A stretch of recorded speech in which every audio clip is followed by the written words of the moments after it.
খুলনায় পুলিশ এবং আন্দোলনকারীদের মধ্যে সংঘর্ষের এক পর্যায়ে সড়কে থাকা মাটি কাটার যন্ত্রের পেছনে কয়েকজন লুকিয়েছিলেন।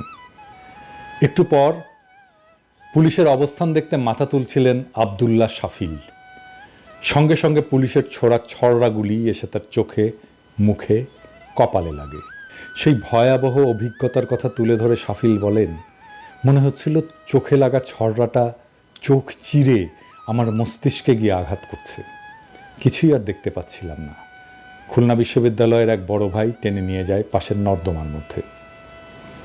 এ ঘটনা ২রা আগস্টের। খুলনা নগরের হরিণটানা থানা এলাকায় পুলিশের সঙ্গে সংঘর্ষে চোখসহ শরীরের বিভিন্ন জায়গায় গুলিবিদ্ধ হন শাফিল। তাকে উদ্ধার করে খুলনা মেডিকেল বিশ্ববিদ্যালয় সহ কয়েকটি হাসপাতালে নেওয়া হয়। এরপর খুলনা, ঢাকায় একাধিক হাসপাতালে চিকিৎসা নিয়েছেন তিনি, কিন্তু এখনও বাঁ চোখে আলো ফেরেনি। ডান চোখে ঝাপসা দেখছেন, যন্ত্রণা তো আছেই। তার বাবা ইউনুস আলীর মাছের ঘেরের ব্যবসা আছে, মা মাসুমা আক্তার গৃহিণী। একমাত্র সন্তানের এমন অবস্থায় তাদের চোখে ঘুম নেই। ছেলেকে নিয়ে হাসপাতালে হাসপাতালে ছুটছেন। শাফিল বলেন, সবাই একটা মুক্তি পেয়েছি, কিন্তু সেই মুক্তির স্বাদ উপভোগ করতে পারছি না। একটাই চাওয়া, দু চোখ ভরে যেন দেখতে পারি, নিজের পড়াশোনার জগতে যেন ফিরতে পারি, আর যে মানসিক ট্রমার মধ্যে সেটা থেকে যেন মুক্তি পাই। শাফিলের শরীরে এখনও 3টা গুলি আছে। সিটি স্ক্যানের তথ্য মতে শাফিলের মাথার পেছনের অংশে, কপালের বাঁ পাশে এবং বাঁ চোখের ভেতরে গুলি আছে। চিকিৎসকরা লিখছেন, বাঁ চোখের রেটিনা ছুটে আসছে, ভেতরে রক্তপাত আছে। চোখ আলো বুঝতে পারছে না। এর জন্য অস্ত্রোপচারের পর দৃষ্টি কতটুকু ফিরবে বলা যাচ্ছে না। খুলনার দারুল কুরআন সিদ্দিকিয়া কামিল মাদ্রাসা থেকে দাখিল, খুলনা পাবলিক কলেজ থেকে এইচএসসি পাশ করে একটা বিশ্ববিদ্যালয়ে ভর্তি হয়েছিলেন শাফিল।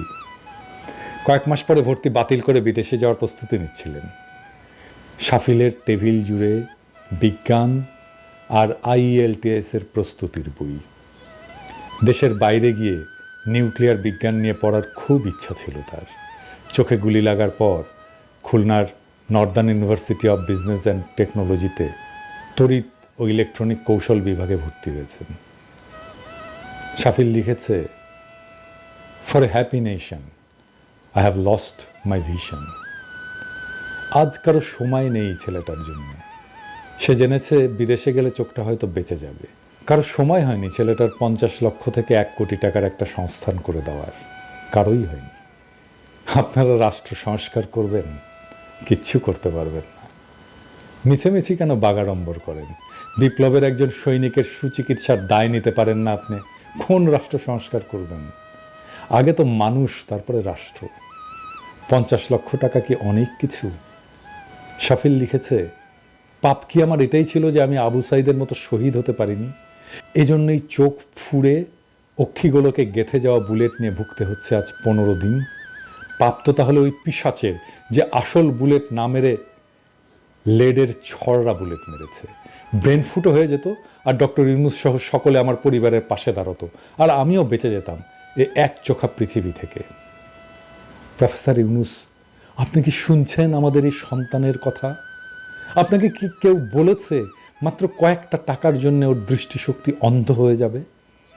আপনাকে কিচ্ছু করতে হবে না, শুধু ওকে বাইরে পাঠান চিকিৎসার জন্য। যা টাকা লাগে আমরা প্রবাসীরা তুলে দেব, কথা দিলাম। ওর দৃষ্টি ফিরে এলে আমরা একসাথে স্লোগান তুলব, স্বাধীন বাংলাদেশে ইনকিলাব জিন্দাবাদ।